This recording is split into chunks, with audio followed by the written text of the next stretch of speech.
श्री चैतन्य कृपा भरौ भुवि भुव भारा वहन तारक वंदे रूप सनातन रघुजुगौ श्री जीव गोपालक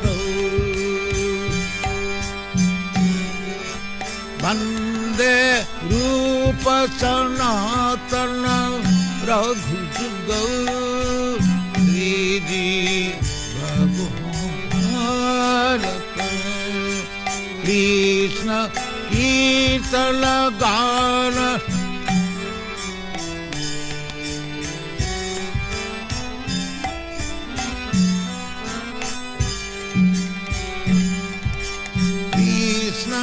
कीर्तन गान नर्तन परम प्रेम में कामनी वीर वीर जन प्रिय प्रिय करो निर्मा पूजितम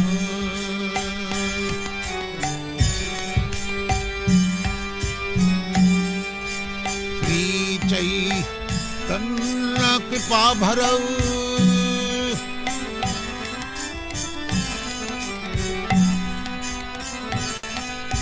श्री चैतन्य कृपा भरौ भुवि भुव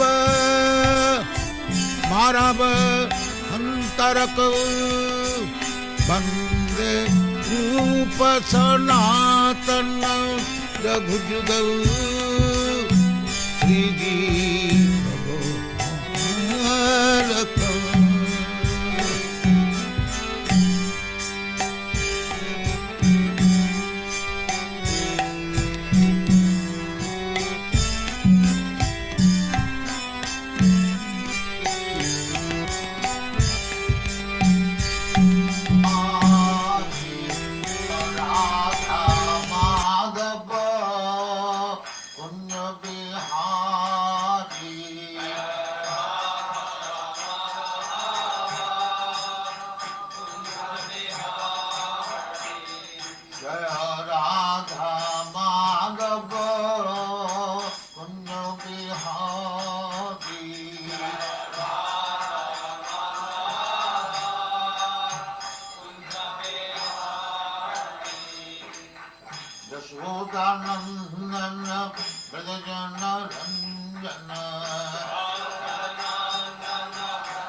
जमुना तीरो बना चारी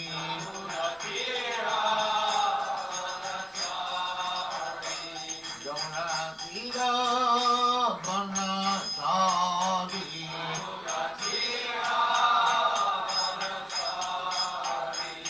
जय राधा माधव पुण्य बिहारी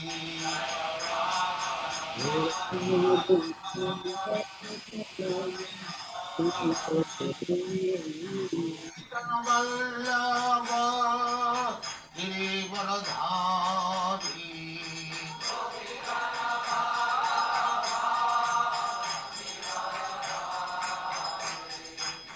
गोपीजन वल्लभ गिरिवरधारी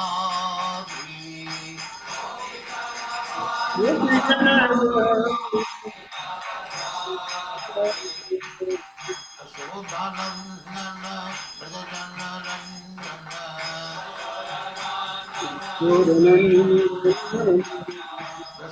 शोभानंदन ब्रजजन रंजन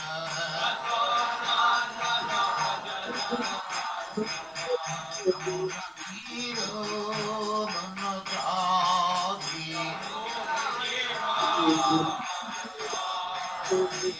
जमुना तीरा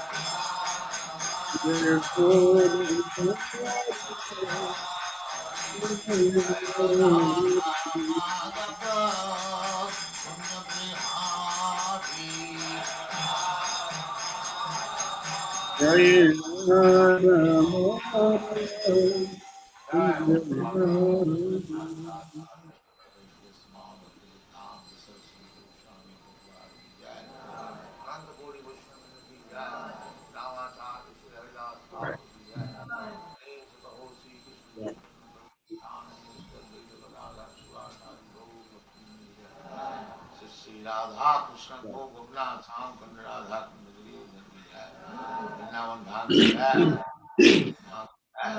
Ganga Maa ki jai, Jamuna Maa ki jai, Radha Dham ki jai, Swami the Bhakti ki jai,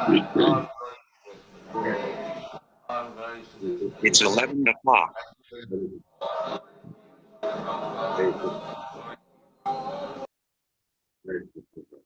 Vishnu Pade Krishna Exhalation Krishna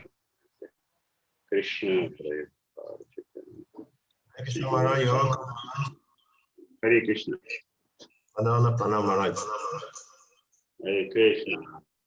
Because the purpose is short, so you are taking 2 verses, Maharaj. Yes, I understand you. Okay, Maharaj.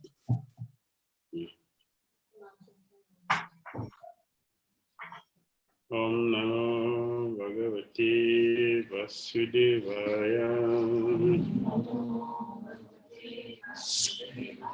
Om Namo Bhagavati Vasudevaya.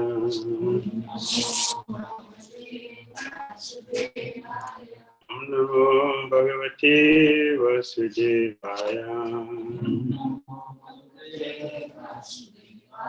Narayanam Namaskritya Chaiva Narottamam Devim Saraswatim Vyasam Tato Jayam Udirayet Nakshtaprayesha Badrisu Etyam Bhagavata Sevaya Bhagavati Uttama Sloke Bhakti Bhavasti Naistiki Om Gyana Tirandasya Gyandana Salatya Chakshuranmanitam Jena Tashmai Shri Gurave Namaha Sri Chaitanya Manoditam Satsam Jena Bhutale Swayam Rupa Kadamahyam Tadati Swapadantikam Vandeham Shri Gurun Seyutapadakamal Shri Gurun Vaishnavamsa Shri Rupam Sagajatam Sahagana Raghunathan Vitam Tam Sajivam Sadhitam Savadutam Varijana Sahitam Krishna Chaitanya Deva Shri Radha Krishna Padam Sahagana Lalita Sri Visahan Vitam Cha He Krishna Karuna Sindhu Dinabandhu Jagatpate Gopisa Gopika Kanta Radha Kanta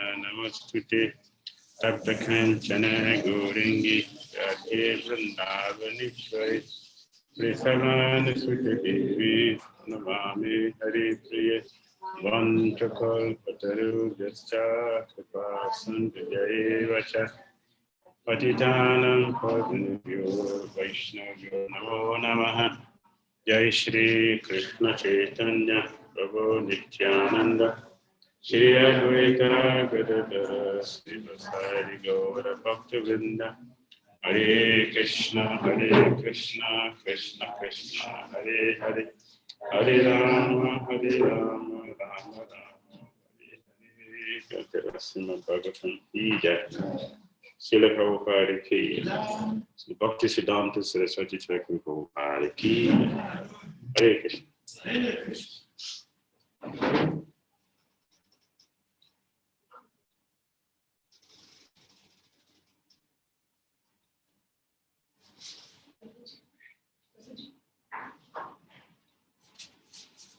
Who is it?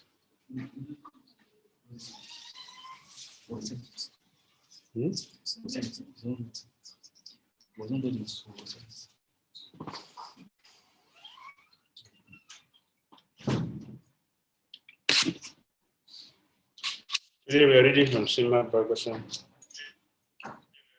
Canto 1, Chapter 6. Conversation between Narada and Vyasadeva. We're looking at text 3 and text 4.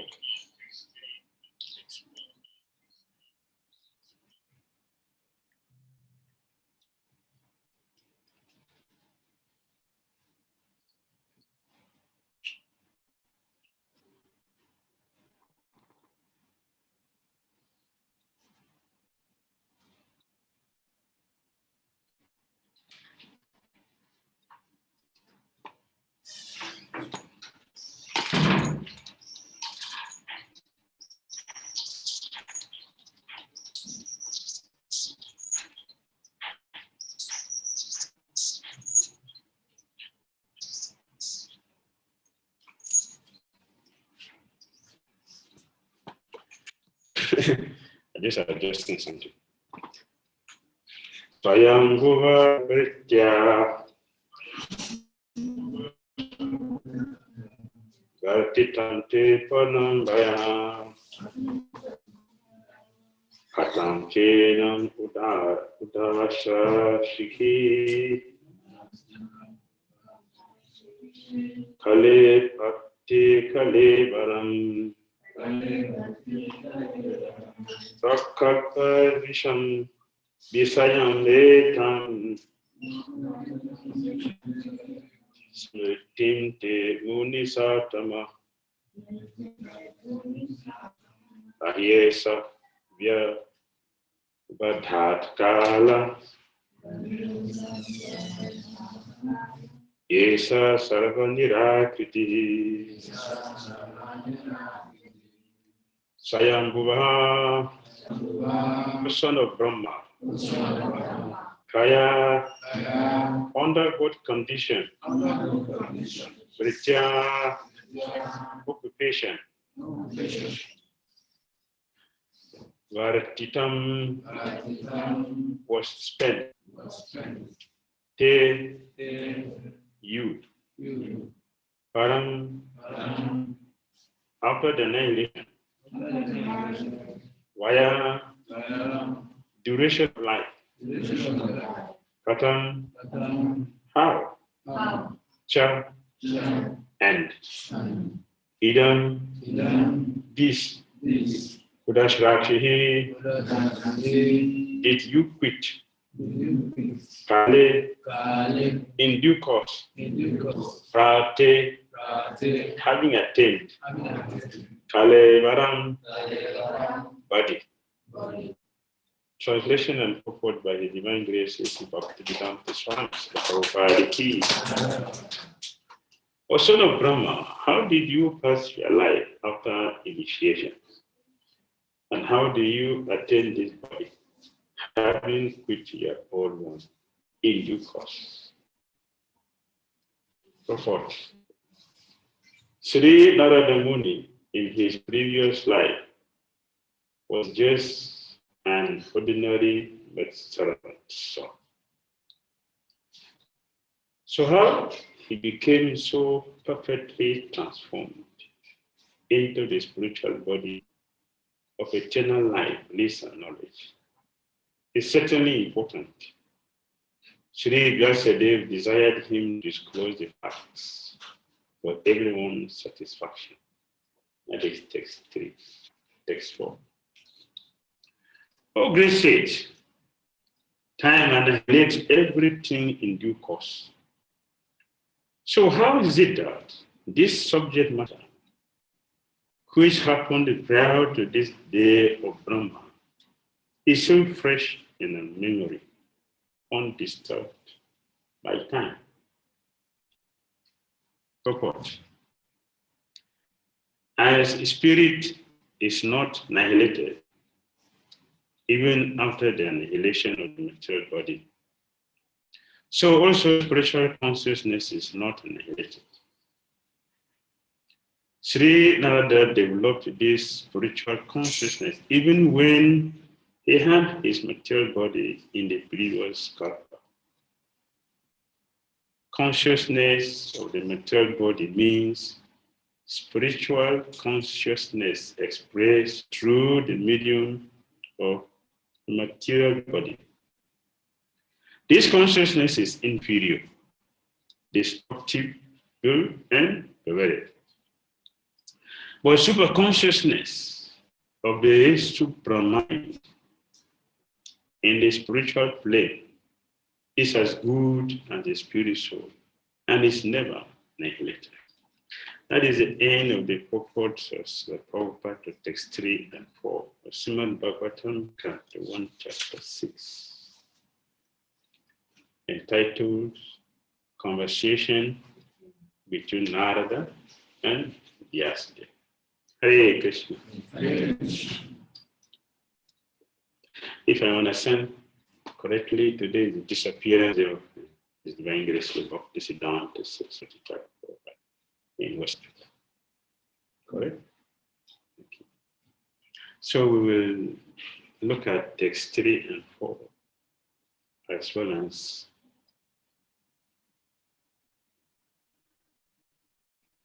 Saraswati Thakur's, which is very important. Here we are looking at relation between the spiritual master and the disciple. Srila Vyasadeva is the disciple of Narada. So Narada Muni is the spiritual master of Vyasadeva. So the unit of Shamara was speaking yesterday. Disciples want to hear something about the spiritual master. It is very encouraging. It is enlivening. And it is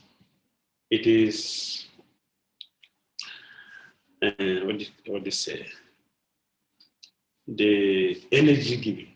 It's an energy giving when we hear something about the pure devotees. Or we hear something about pure devotees, we hear something about Krishna. It has a great potency of purification. That's why you see, and fortunate people like to hear about spiritual activities, about Krishna and Krishna devotees, because the activities are not there. And actually, that is the medicine for counteracting all the negative sounds. Negative sounds and negative objects and negative messages are counteracted by positive sound. If you remember from third canto of Bhagavatam, you remember that everything we see in material existence, everything originated from a sound in the mode of ignorance. And therefore, to counteract this negative sound, which is producing all the negativity that is living into the experience, we have to bring in the transcendental sounds, which is Hare Krishna, Krishna Krishna, Hare Hare.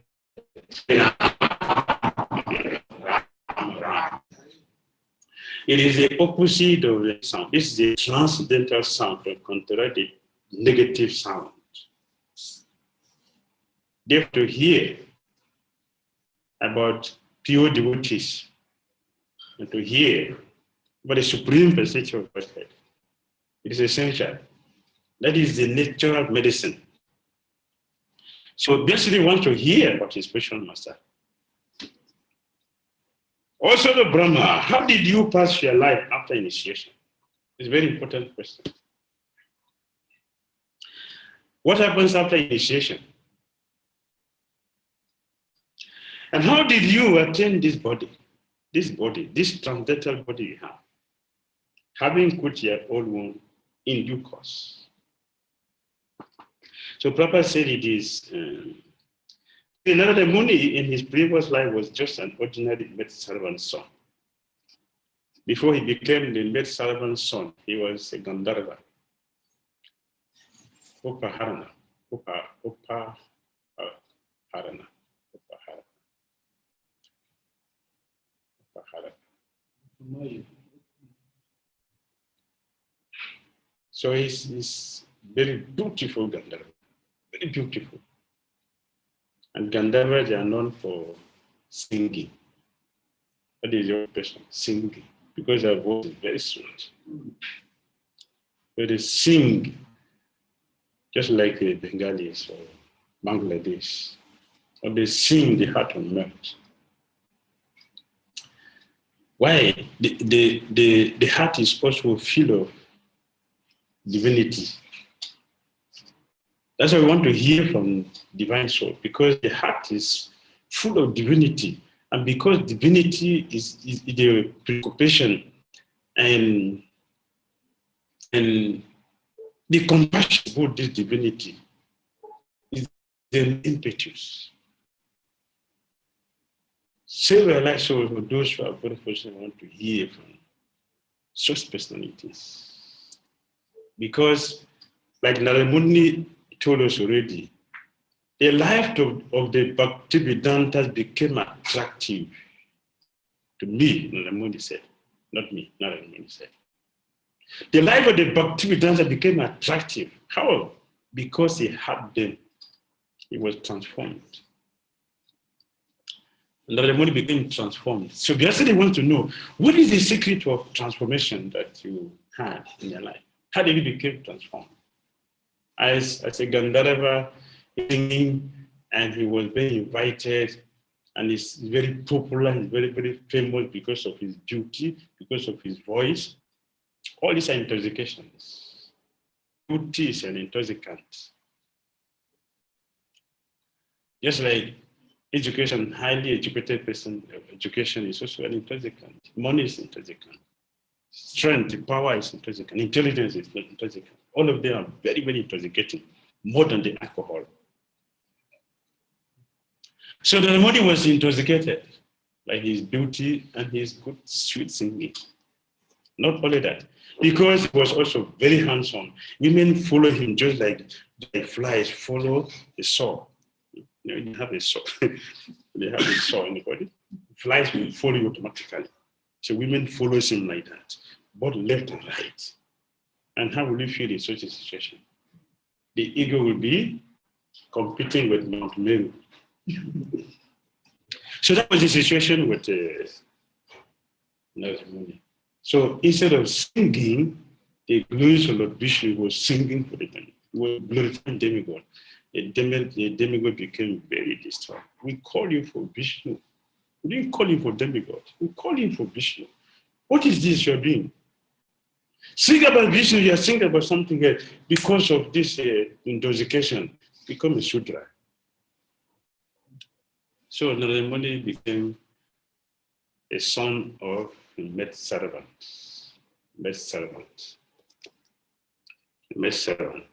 But he has a good fortune. You see how things work. Narayana became successful in his life through the curse he got from the gods. Therefore, you see Narayana, he always cursing people, and that is cursing blesses the people whom he cursed. Parampara is also there. So fortunately for him, he was born as a son of a maid servant, and his mother was serving the Bhaktivedantas. In that association, what he is today. So guess what they want to hear. He wants to hear about that.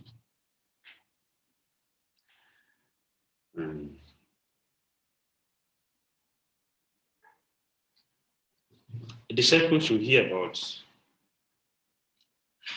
the activities of the spiritual master. Why that? Because that is your faith. When you know the quality of it, faith in that person, like in 10th chapter of Krishna, describe his opulences. The idea was to increase the loving relationship, the friendship between Arjuna and Krishna. So yesterday, hearing about his spiritual master, certainly his interest in Krishna consciousness increased. Or grace say, time annihilate everything in due course. So how is it that this subject matter, which happened prior to this day, for Brahma is still fresh in the memory, undisturbed by time? I don't ask similar question to Krishna. Yeah, you change your body, I don't change. So when we change the body, we will everything in this body. Everybody, we are going to start everything afresh. We'll begin again from the beginning. But that is not saying what the spiritual activities or the spiritual body. That the money could remember everything because time does not destroy the spiritual activities of the Krishna. The time does not destroy that. Time does not function in the spiritual world as it functions in the material world. In the material world, time is supreme. In the spiritual world, time is servant. It's expansion of Krishna. So it's servant, it's self-Krishna. Therefore, time does not function as it functions here, past, present, and future. Time remains steady, always in existence. It does not move. But then you can ask, there is day and there is day in the spiritual world. When you count morning to evening, is not time? Because time means what? A movement. The time means a movement. So when Krishna is goes to the forest, that is morning. When they come back, that is evening. But you don't see darkness. You don't see darkness. So it is in the consciousness. It's in the consciousness, just a memory, just a memory. Oh, this is nice. But you don't see darkness like you see in yourself. Therefore, it shouldn't be difficult to understand. At the time, day does not move because everything remains. The age of Krishna doesn't change. All the reasons by Krishna does not change. Dwarka, the Sudharam assembly hall of Krishna. If he enter, the time will not move. If he enter into the Dwarka, he will not grow old. If he enter 1 year, 3 months, and stay there for 100 years, he will remain fire. Not change. You not feel hungry, you not feel fatigue. All the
The devotees we should exercise patience with Maharaj. It's like his network is not strong, so let's be patient.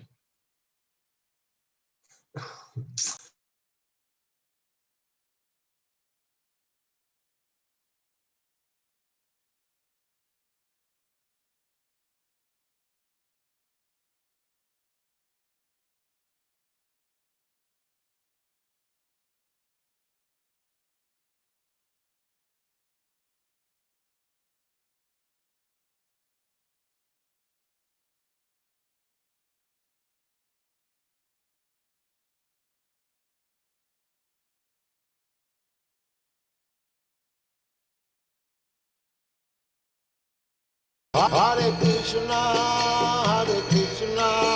Krishna Krishna, Hare Hare, Hare Rama, Rama Rama, Hare Hare. Hare Krishna, Krishna Krishna, Hare Hare, Hare Rama,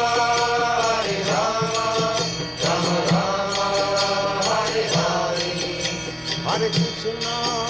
Hare Krishna, Krishna Krishna, Hare Hare, Hare Rama, Rama Rama, Hare Hare. Hare Krishna, Krishna Krishna, Hare Hare, Hare Rama.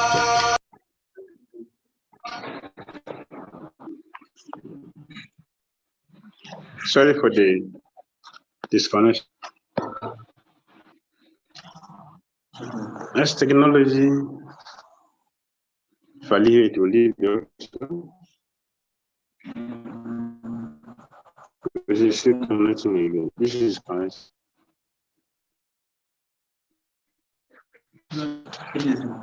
Hare Krishna, can you hear me? We can hear you now, Maharaj. Krishna. The Thank network you. is still strong. Yes, Maharaj, but we are hearing you. Yes, okay. So we'll continue. We were at the point we were saying that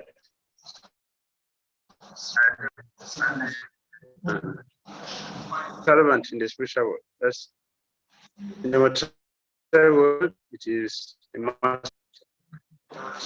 Therefore, it is possible that Narayana Muni was able to remember, and maybe in the future, we're properly going to explain that Narayana Muni didn't change it. Therefore, he can remember everything again.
All right, to continue. Maharaj, it's okay now. This network is okay now. It's your picture is clear. Okay, we are juggling to see the one that works. Okay, so this one is better, Maharaj. Yesterday, want to know from his spiritual master how he lived his life after his initiation, what he did. So now the morning we're going to explain all that later. That is where we are. And because for here is a Bhakti Saraswati that could disappear. We want to remember him. If If you agree, should I go that? The stage is yours, Maharaj. We cannot. Okay.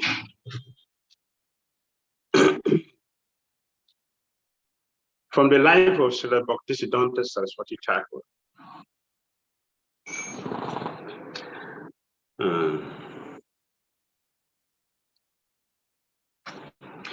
Once, when Srila Bhaktisiddhanta Saraswati Thakur was opening a new center in a house that had been given for the use of the Gaudiya mission, a ghostly incident occurred. He was staying in a room on the second floor. One brahmachari was in attendance, reading Srimad Bhagavatam, while Srila Bhaktisiddhanta Saraswati Thakur worked at his desk. That brahmachari suddenly saw a bone hand float in through the window. He cried out and fainted. When Srila Bhaktisiddhanta Saraswati inquired the cause for his alarm, the brahmachari told what he had seen, but Bhaktisiddhanta Saraswati didn't seem to take it as very important. He told the brahmachari to chant Hare Krishna and not to cry unintelligibly.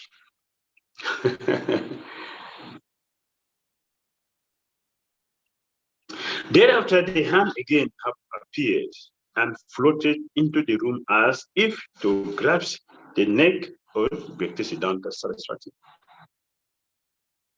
This time, the brahmachari chanted Hare Krishna and then fainted. So Bhaktisiddhanta Saraswati revived the brahmachari, saying, "Don't faint. Chant Hare Krishna and read Srimad Bhagavatam." When the hand came again, the brahmachari did just that. So Bhaktisiddhanta Saraswati saw the hand and chanted, Haribol! And the hand disappeared. He then said to the brahmachari, "No need to worry. That ghost is now delivered." Bhaktisiddhanta Saraswati Thakur Prabhupada ki.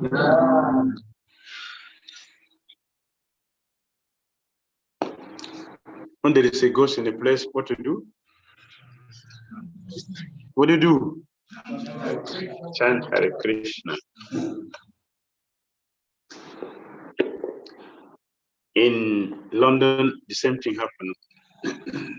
Mr. Papa was living in a house and it was haunted by ghosts.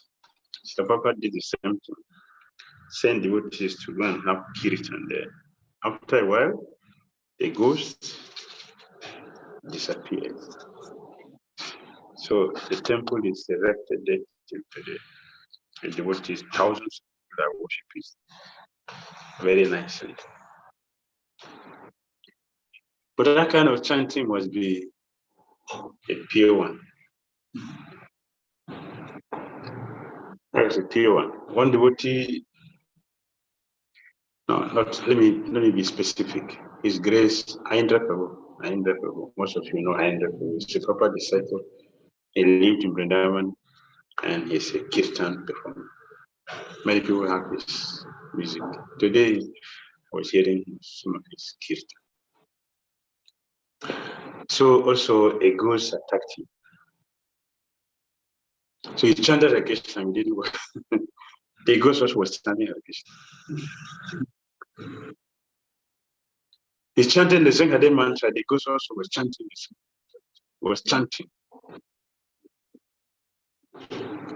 And laughing. He was chanting and smiling, looking at him and laughing. So he chanted Hare Krishna mantra. He chanted the Hare mantra. The ghost followed him. But he didn't disappear. So what to do?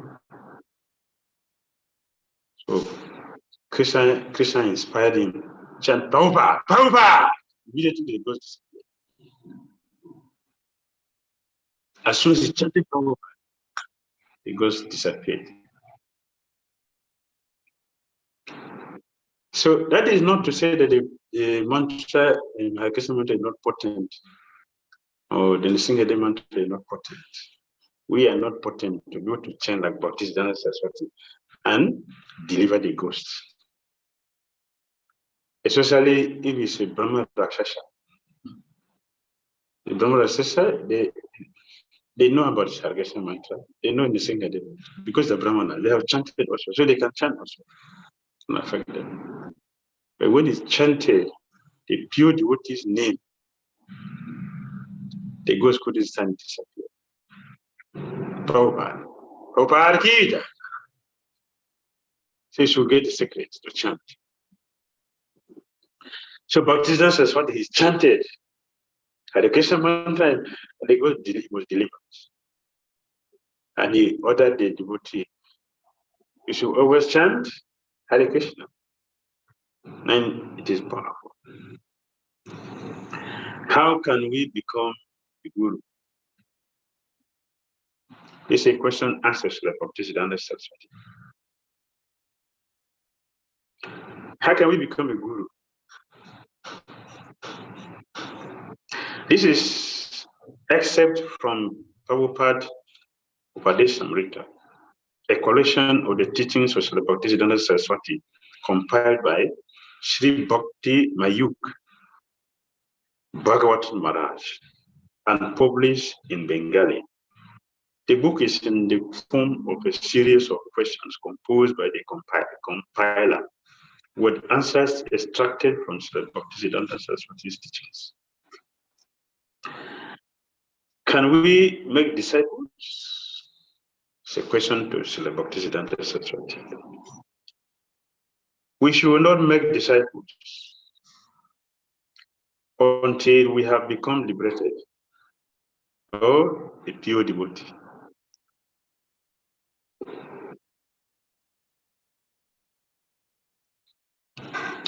Why? Because only a pure devotee can deliver a soul. No one else can deliver a soul. Only a pure devotee. One who comes from Godoka can make us go back to Godoka. One who is not coming from there. He doesn't know the how listeners. You can only give what we have. So Bhaktisiddhanta Saraswati Thakur said, we should not make disciples until we have become liberated or the pure devotee. You must first take shelter of a bona fide guru, become a disciple, and listen to the topics of Krishna from his mouth. Then you have to put everything you have learned into practice and repeat it to others with humility. After doing this for some time, you must become guru yourself. You should not intentionally remain a lightweight for the rest of your days. Guru literally means heavy. He said we should not remain lightweight the whole of our life. We should become heavy, should become a guru. For the process of becoming a guru, we should first become a bona fide disciple. Hear from the guru. Practice everything we have. He said, put everything we have had into practice. And with that humility, we'll be blessed, we'll be empowered to become a guru. It's if you do something for some time, you should become that. That's natural. Before then, we should not become a guru. In one of his teachings, lessons, he also said, today we have not been speaking about these things for some days because I know that some of you are not qualified to hear these things. But today we are going to speak. What are you qualified about?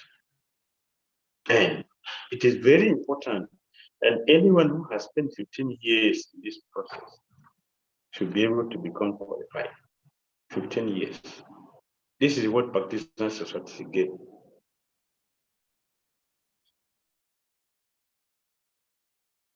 A devotee who has spent over 15 years should be able to become a guru, qualified.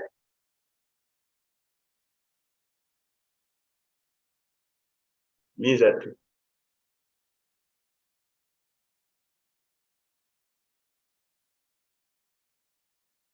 we should have been practicing everything. This is with all humility qualified. This is the expectation. We're expecting something from our spiritual master. The spiritual master is expecting something from us. This expectation. He expected that we should be like this. So he said we should not remain lightweight all our days. We should become heavy. And some devotees are thinking, some devotees are thinking that this thing is not possible. Perfection, purity is not possible. This is a very dangerous mentality. It's not possible for us. If it is not possible, why did they give it to us? Why they give it to us? If it is not possible. If we have already defeated your mind, yourself, then you're already useless. You're finished.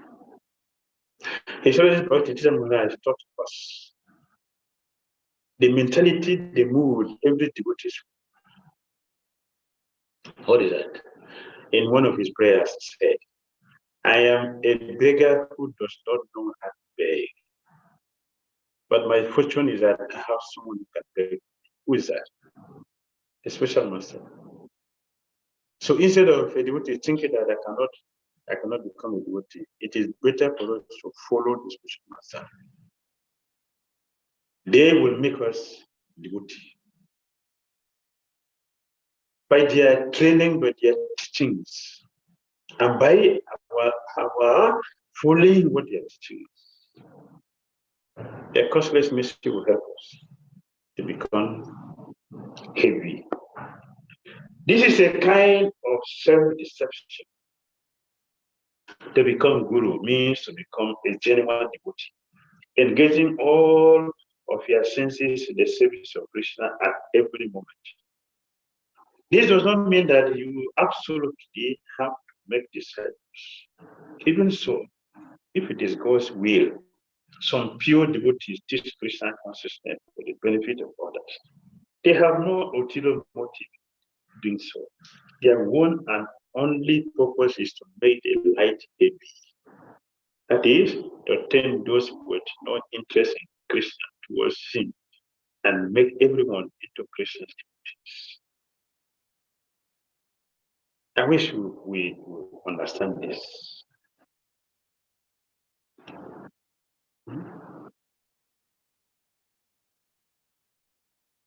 Even so, if it is God's will, some pure devotees teach Krishna consciousness for the benefit of others. They have no ulterior motive in doing so. Their only and one purpose is to make the light heavy. That is, to turn those who were not interested in Krishna towards him and make everyone into Krishna's devotees. Next question. Do we have to make disciples? We don't have to make disciples, we have to become disciples. In other words, we have to remain constantly engaged in the service of Krishna and the spiritual master. The devotees of Vishnu, the Vaishnavas, see the Guru in all things. It won't become proud of seeing a Vaishnava. It won't become proud of being a Vaishnava. Then one service to Vishnu and the Vaishnavas evaporates. One who is free from the sense that he is the good doer, who thinks, I actually do nothing myself. It is Krishna alone who engages me in all activities, and who is constantly engaged in the service of the Lord, can actually do something beneficial for me.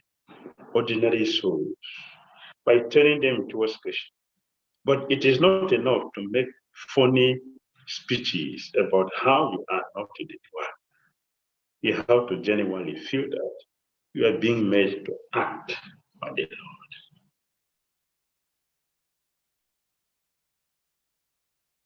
To become a devotee is a process. Bhakti is a science, it's a process. And we have to learn the process from the chariots.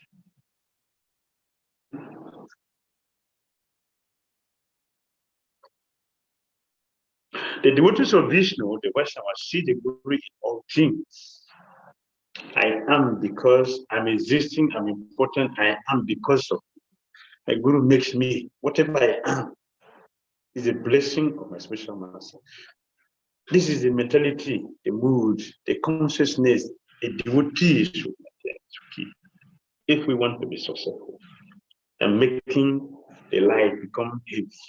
We also have to be heavy to make the life become heavy. It is by the mercy. How do we get this mercy? Our consciousness has to be right.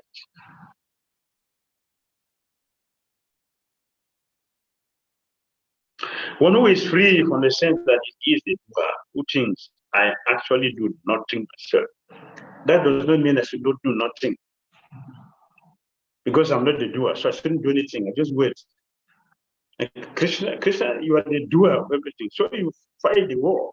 Krishna didn't do that. Krishna told Arjuna, I want to give the credit. I already done that. You have to take the credit. On Arjuna's alone, he could not fight this way. He could not fight Dronacharya. But Krishna made it possible that he did it.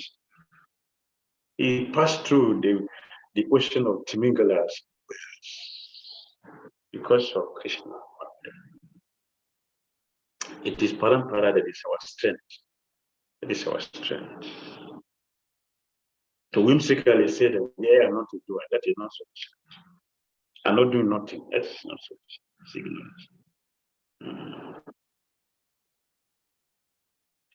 We have to genuinely feel that we are being made to act by the Lord.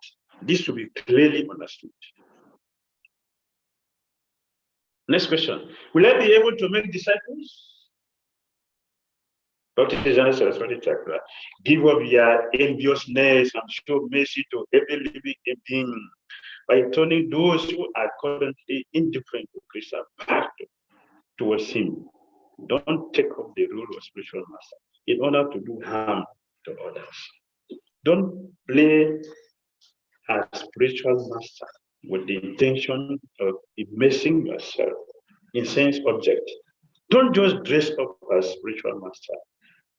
Should you manage to become a sincere servant of Guru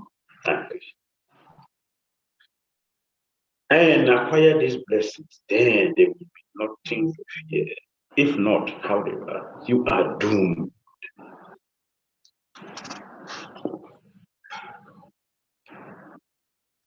It is very dangerous to campaign to be spiritual master.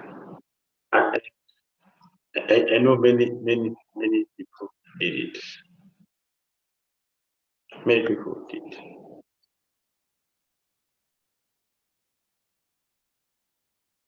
In West Africa, we are saved because our spiritual masters call us. So West Africa, we are saved. Our spiritual master calls us to this. That is parampara. That is the potency. Without this, Bhakti Dhira Saraswati here said here that we are doomed. But I know many people who did this. So in West Africa, we are saved.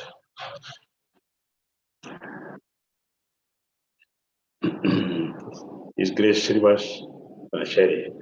Sri Kavishama called him, come in, do it. Say, no, please come in and do it.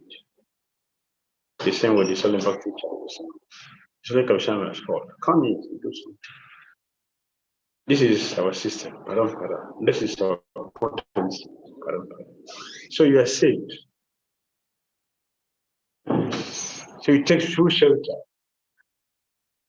and you see how you make progress in your Krishna consciousness. Hare Krishna. Comments, questions? 10 minutes.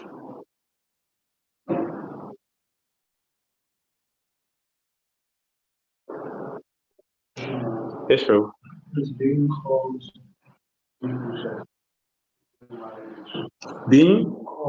called and taking full shelter. How do we marry the two? One is being called and taking shelter.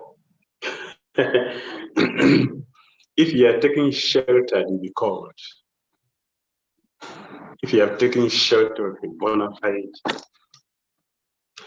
fide guru, like I just mentioned, is Grace Rivers, Swami Bhakti Challenge. Because if taking full shelter, it's like he called them, come on board. Say, called, do this service. This is how a guru and disciples should relate. Look at yesterday, look at Lord Muni. Because he took full shelter, the guru bring on board, do something. And with that blessing, you are fully protected. Fully protected. This is a process and a system that we should follow.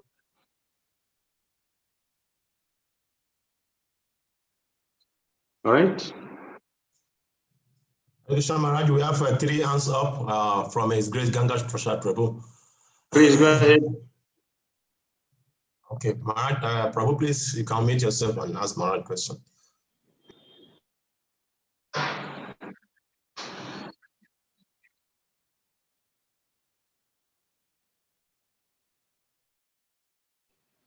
Obeisances at your lotus seat, Maharaj. All glories to Guru and Goranga. All glories to Srila Prabhupada. Thank you very much for this lecture. There are very interesting and striking points in the text that I want you to help us. In the first purport, at the end of the purport, it said Vyasadeva desired him to disclose the facts for everyone's satisfaction. Yes. My question is, how to know about the spiritual master, and when should one know about the spiritual master?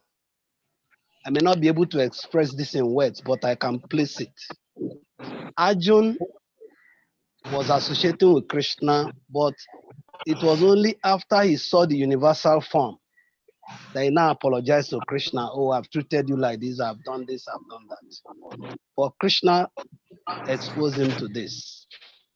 Narad Muni is exposing Vyasadeva to this. Many times we interact or associate with the spiritual master, we don't really know about the spiritual master. And sometimes it causes misconduct or minimization. I will tell you this. It was after Bhakti Charu Swami left the body that I became privy to know about Prabhupada's taking special interests in reading Srila Krishna Pad's letter. When the pile of letters come, he would single Srila Krishna Pad's letter out.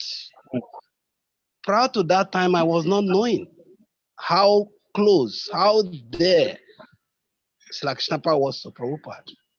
And so in the same vein, if Vyasadeva did not know this much about Narad Muni, it may not give him, like you said, the illumination, the comprehension, the empowerment in taking advantage of the spiritual master. So my question is, how does one know? I'll take you for example now. you have disciples, and many of your disciples don't really know about you. So it may affect how they become empowered, how they become energized. So how will they know? And when should they know? Now, just now, they should know. Right from the beginning, we should know. Before you approach any person, you should know about the person. Before you even go to the person, you should know. You should know the person you are going to be. So the Bhakti said the disciples should test the guru, and the guru should test the disciple. But right from the beginning, this should be done before we approach him for shelter. While we are there, we should continue to hear about him. We should hear about him and ask questions to know, just like yesterday is asking. We should ask, how did you do this? How did you do that? When you have a difficult situation like this, how did you handle it? From by this, with this, we'll be able to understand. Oh, this is a great personality I'm dealing with. Most especially, if we are very, very sincere, even if you're not asking, this person must be revealing himself to those who are really genuine disciples that are connected with him. He'll be revealing himself to you in many ways, in a dream, in activities, in many ways. It's a practical experience we are speaking. The difficulty is when we are not so serious about it. Like we know a prescribed disciple, second class disciple, third class disciple. They will know the spiritual master differently. Even if the spiritual master show himself, mystic powers, show everything to him, they will still be doubted. But the prescribed disciple will not be there.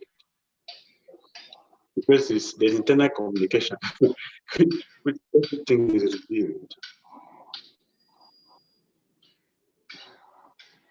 So right from the beginning, we should start to inquire, we start to learn, start to hear. And it should continue. Like we have a blessed puja or the spiritual master. Those who have known the personality before us would tell us the difficult thing this personality have done before. That will help us to understand. Oh, this is my spiritual master. I didn't know she's a person. Every day we should know. How we will know that? We should hear about him. According to yesterday, I was asking his own question, a question about people are being discouraged of hearing about the spiritual master. And we are always to hear about Prabhupada, hear about Prabhupada. Yes, we should hear about Prabhupada. Yes, why not? We should hear. There's no way we can avoid hearing from him, hearing about him, or hearing him. There's no way we can avoid that as far as this movement is concerned. But we should hear about those also who are representing Prabhupada. We should hear about them as well. Because it's the same. We cannot hear only from Krishna and forget about the spiritual master. Because they're together. All right? Yeah, thank you, man.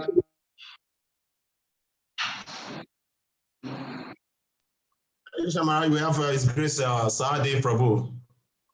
All right, is Swami Kavshama describing the first question? So, please, what's your question? Hare Krishna Maharaj. Hare Krishna Prabhu. Hare Krishna. Thank you so much for the wonderful class. My question is from the purpose, where Sri Prabhupada was saying that when one is like advanced self-realized, then they can remember previous life experiences. Like in the case of Narada, he was able to remember everything. There is a documentary about one young lady. It actually happened in India, who died because a man wanted to rape her and she fought the guy, and the guy killed her in a river. This woman reincarnated in India, but in a different city. So at age 5, she was able to retell the story and was actually sent to that particular town and pointed out the guy, and the guy was actually arrested. So my question is, how does an ordinary person like that remember everything so vividly? How is that possible? I know with Narada Muni, he self-realized. That's my question. Hare Krishna, thank you. All right, thank you very much. Yes, for Narada Muni, it is easy to understand that he's a spiritual personality, so he could understand. It is not plain Narada Muni. In Bhagavad Gita, location said 15:15. Location said, "He who wants to remember me, anyone who wants to remember." It is specifically say only pure devotee. So whoever wants to, have again remembrance or again forgetfulness. It's not about purity. It's about desire. So this lady died in a traumatic situation, thinking about the person who killed her. So the memory is there that when she left the body and took breath again, she could remember. Not only her, there are many instances in history that people should remember. Those are our early days. We should hear so many stories, so many persons. I still remember some of them. One was a cobbler who, in his previous life, he was a very successful business person. And he has a lot of problems.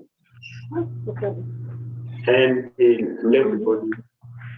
In the next breath, he was a cobbler, very poor person. But he still remember. He was born in the same village. So he still remember his house. He still remember his wife and his children. Therefore, every day he see purposely the house in his previous life and he's doing mending shoes and who recognize his woman, they're not important person. But he was saying that, see, I built this house and I see people that enjoying, they look at all these cars, I bought them. You still remember. So one day he decided I should go and tell them. They will recognize me and take me back as their father. So he went there and called his previous name. They remember, say, yes, that was my husband. He let the body long. Yeah, that's our father. He let the body long time and say, I'm the one. They beat him and threw him out of the place. Like, how can you say this wretched person? If you were that person, our husband, look at the thing he established. How is it that you are not living here? He's not living there now because he has misused that opportunity which is given. Now he's in a different place. But he was able to remember that in his previous life, he had such a facility. But the children have forgotten, the wife has forgotten. So they drove him away from the place. So not only pure devotees can do this. Even in people who are submissive, they can do that. Not necessarily purity. Mystic power is not perfection. People think that your mystic power is pure, but it is not pure. That's a mistake that people make. And even traditional healers and it's a mysticism power. Some people they have ability to even see this. And presently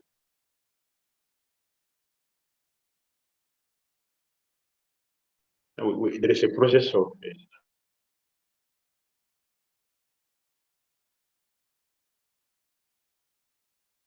degradation. You can take someone back to the previous life. Not about the purity. I will call it. All right. We have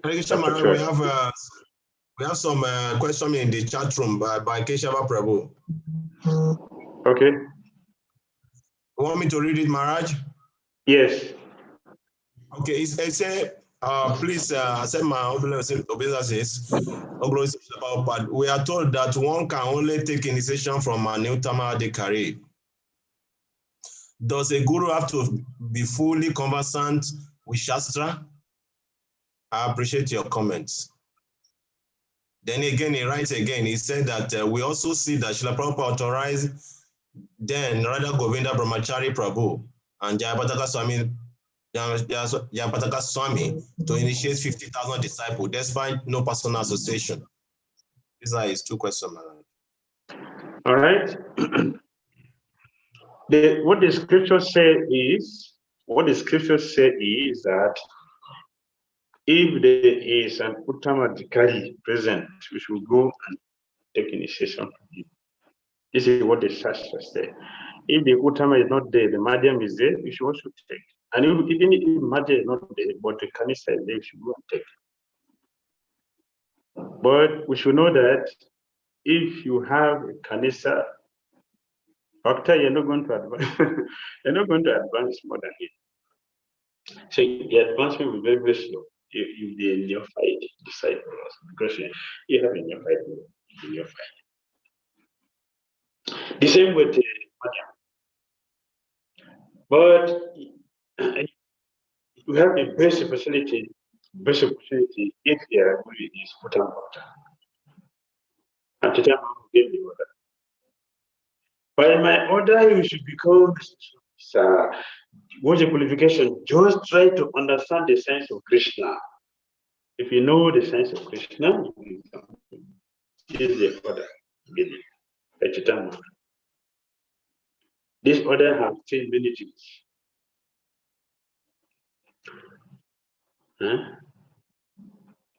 Usually, it's a Grihastha that do Diksha initiation. But this order of Chaitanya Mahaprabhu has changed everything. The traveling sannyasis are also giving Diksha initiation by the order of Chaitanya Mahaprabhu. So everything has been rectified. Traditionally, that was the system. Life changed. So we should know it very clearly. Uttama Bhaktas initiate you. But if it's not there, go for the one that is there. And it can make progress. So Srila Prabhupada also changed many things positively, not negatively, positively. By empowering the disciples to initiate. That means he has confidence in them. And he knows they will not disappoint him. He knows. If we, as Baptisans, as said, if we remain loyal and connected to the parampara, the current is passing through. There's no difficulty. We will make advancement because we are connected to the parampara system. If we simply follow sincerely. At the present moment, even if you don't have a Uttama Bhakta, whoever you have, but if we are very sincerely following, we'll be connected.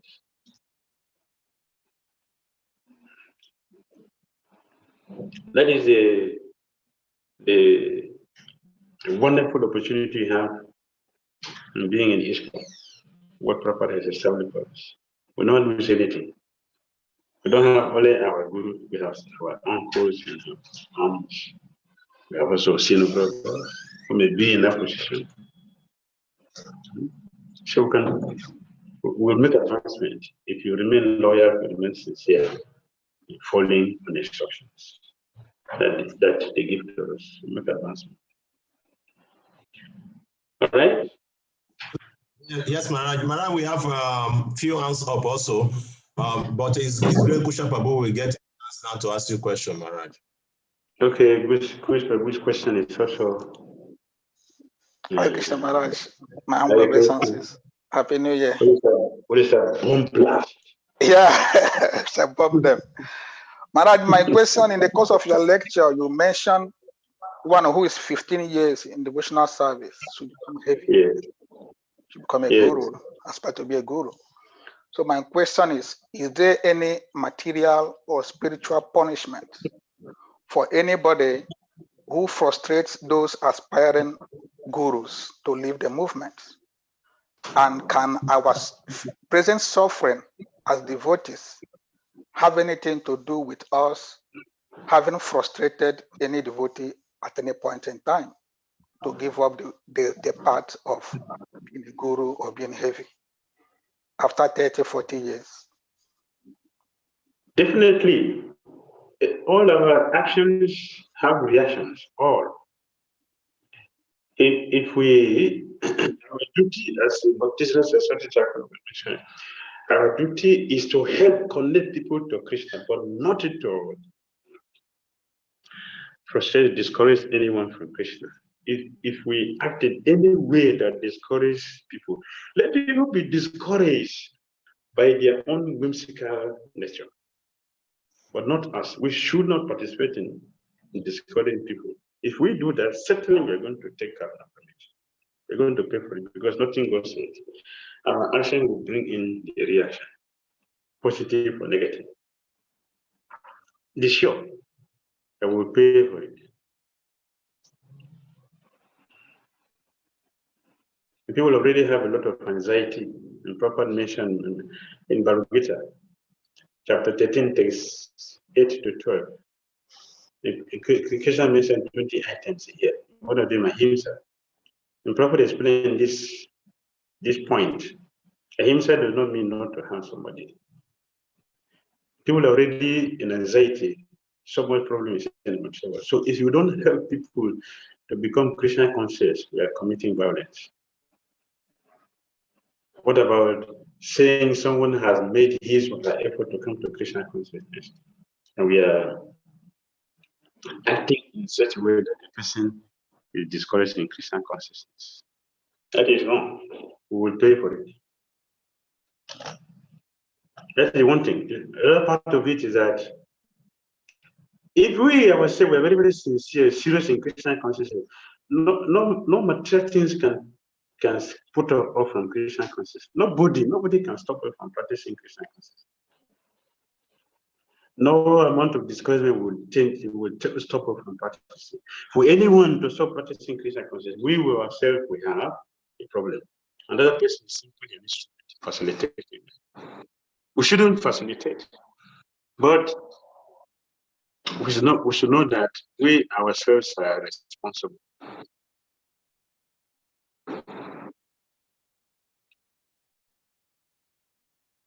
All right. Yes, Maharaj, we have Grace Prema Samputa Prabhu. All right. Please unmute yourself, Prema Samputa Prabhu. Hare Krishna Maharaj. Hare Thanks so Krishna. much for the wonderful lecture. It's really inspiring this time of difficulties. Yeah, in the context of your lecture, you did highlight the holy name. A pure devotee can chant the holy name when a house is being occupied by some spirit or whatever. And for those of us like me, we are trying, to chant the name. How do we get to that level? Because that is the only object. Share the name, the street from the place. So, how do we get to that level of Sudanam or Bhavanam or Pretnam? Is according to Nama Acharya Sahaja. First of all, we should try to understand who is this person, Harinam, who is this person? You cannot do anything perfectly if you don't know what it is. So we can chant the name perfectly if you don't know who is the name, the holy name is chanting. we cannot.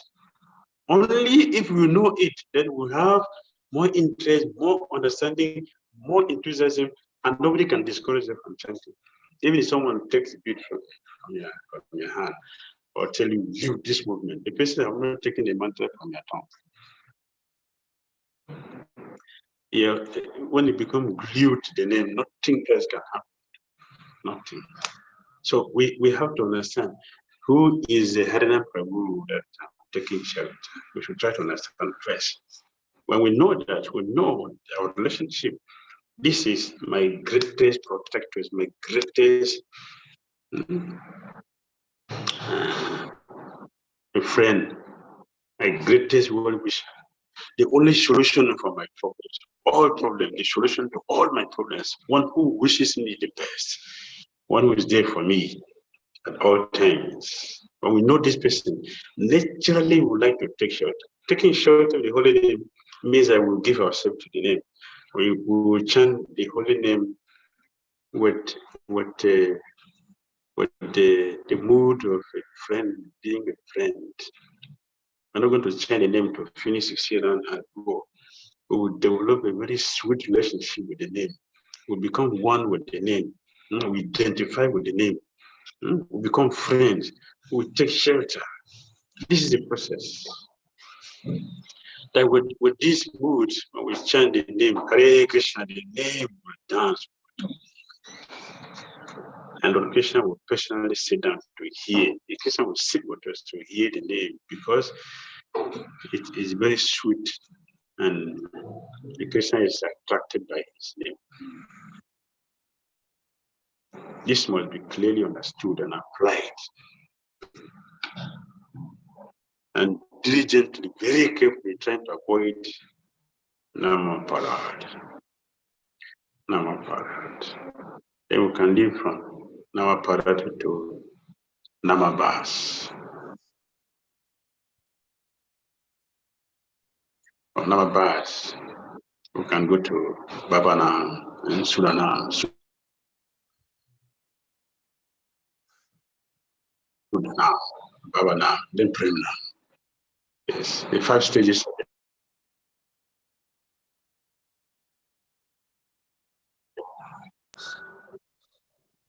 All right. Yes, ma'am. We have His Grace Prabhu's up. His hand is still up. Maybe he wants some clarification more. Okay. Hare Krishna Maharaj. Hare Krishna Prabhu. Towards the end of the purport of the second text you read, that's text number 4. Yes. It says, consciousness of the material body means spiritual consciousness expressed through the medium of the material body. It says this consciousness is inferior, destructible, and perverted. But super consciousness of the supra mind in the spiritual plane is as good as the spirit soul and is never annihilated. This looks a little technical for my understanding. Big grammar, big philosophy. I want you to help me break it down so that my head can take it. This consciousness is inferior, destructible, and perverted. Which consciousness is that? Material consciousness. That is, material consciousness is inferior. It is destructive and it is perverted. But super consciousness, what is that? This is spiritual consciousness. Spiritual consciousness is supra-mind in the spiritual plane. Is as good as the spirit soul, and is never annihilated. So on this platform, on the platform of perfection, that the body attain perfection is pure. It's not acting on the body, it's not acting on his mind. And it's acting on the spiritual platform. So the Ramoni, as I mentioned before, he didn't change his body, that everything became completely transformed. This is what is happening here. Now, so mind, everything became transformed. As like if I give an example, as a person sleep with one body and wake up with the same body. You go to sleep with the same body, wake up with the same body. This is what happened to Ramuni. Supra-mind, in spiritual plane, is as good as a spirit soul. Now, Ramuni had regained his spiritual body, his spiritual consciousness. Therefore, nothing is annihilated. Nothing is annihilated. He has come back to original form. This is my little understanding of this.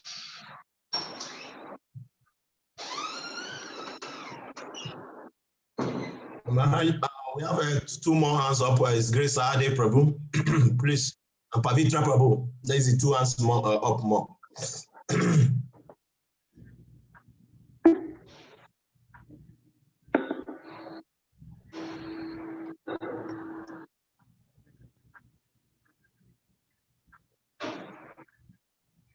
Ade Prabhu, please continue. Okay. Hare Krishna Maharaj. Once again, thank you. It is quite easy for me to serve you wonderfully, to treat you nicely, because externally, I know your status. Now, in the case of somebody like Kavikanapura Prabhu, who is not a Swami, who is not a guru, he is my peer. So when I relate with him, I might not relate with him very nicely. So my question is, does one incur serious reactions for offending and mistreating an advanced devotee when in the state of unmanifested advancement, like in the case of Sanatana Goswami, Rupa Goswami? They were born into a family of Muslims. So it's very easy for the Vaishnavas to have lower respect and recognition for the Muslims. But these devotees are pure devotees. They are eternally liberated souls, but because of where they were born and because of their upbringing, they were not treated as expected. So my question is, what does a devotee go through or experience when a devotee happens to offend a devotee who is an advanced devotee, but maybe they started as peers and never took him seriously? Hare Krishna. All right, thank you for the first question. First of all, Sanatana Goswami, Rupa Goswami, they were about the Brahmana families, but they work with the Muslim. Therefore, the Brahmana community rejected them, it's considered them useless. And Chaitanya Mahaprabhu came to to bring them back and made them not just Brahmana, but the topmost Vaishnavas. Then to the main point of your question. If we, Bhakti not say that not only in Sannyas Ashram you will find Paramahamsas, even in a household ashram, they also can produce Paramahamsas. This will not be difficult to understand. Why? Because you are a sannyasi, you are a householder. Do we chant? Are we all expected to chant 16 Hare Krishna mantra? Yes. Are we all expected to keep the 4 regulatory principles? Yes. Are we all expected to read Bhagavatam or Gita and all our literatures? Yes. Are we supposed to do service to Krishna, the spiritual master? Yes. So what is it? That we are doing the same thing. That means that all of us are expected to become also pure devotee. So it shouldn't be difficult for us to understand that they also in other ashram we can have a Paramahamsa as we could have in Sannyas ashram. So if we are less intelligent, neophyte, to put it in a better way, if we are neophyte, we are going to seek externally and offend the pure devotee. It does not matter if we if we understand, we don't understand. We don't understand is our fault. It's not someone's fault. It's our fault that we don't understand. It's our fault. And since it's our fault, we will suffer the consequences. Bhakti Swati Thakur explained in one of his books, the 64 principles of community, and his Solene Bhakti has he gave a purport to all of them. 64 principles of community. In one of the principles, he mentioned this very point. If one mistook a pure devotee for ordinary person, you will suffer for it. As well as if you mistake a pure devotee to be a conditional soul, you will suffer for it. But therefore, it is very important for us to know. Our cases explain how devotees should be received. How devotees should be received. I know this is a very important question because I've seen practically in my life, I've seen so many neophyte devotees in ISKCON, so many neophyte devotees in ISKCON. We relate with people on the bodily platform. So because you have the same body with me, I will consider you superior to a person who does not have the same body with me because we have the same body to myself. Another person doesn't have that body. Even though he's a pure devotee, I will not recognize him because he doesn't have my body. You have my body. So even though I am not, but because I'm a neophyte person, I will not see the truth. I will not treat the person nicely. Heavy consequences for that. Our scriptures explain all this. So their process. We have already explained how to receive devotees.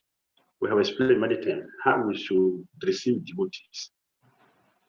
So I'm not going to repeat all that here this time, but we should know that if we don't treat devotees nicely,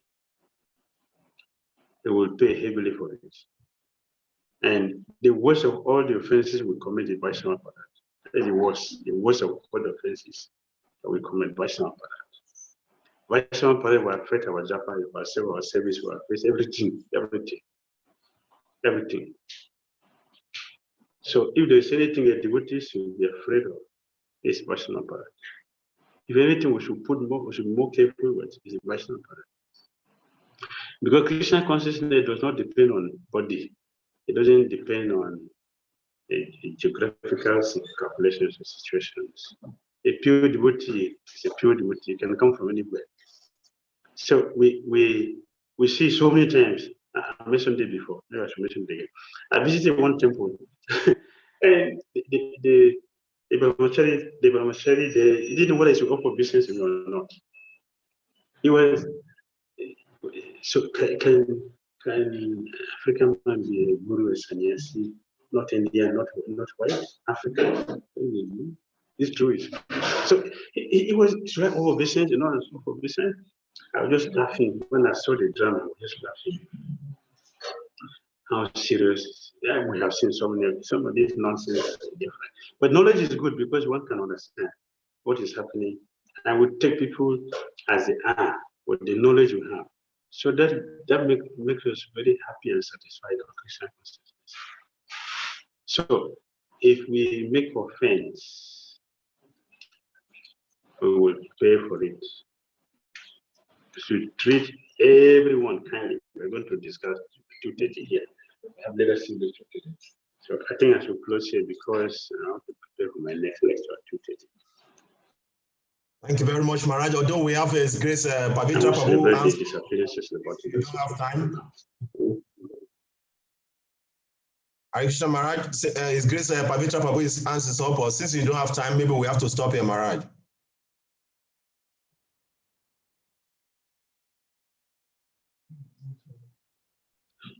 Okay, I will answer that. Maharaj, say? Okay, last one. Last one. Okay. Last question you can ask. Okay, Pavitra Prabhu, please, you can quickly ask your question.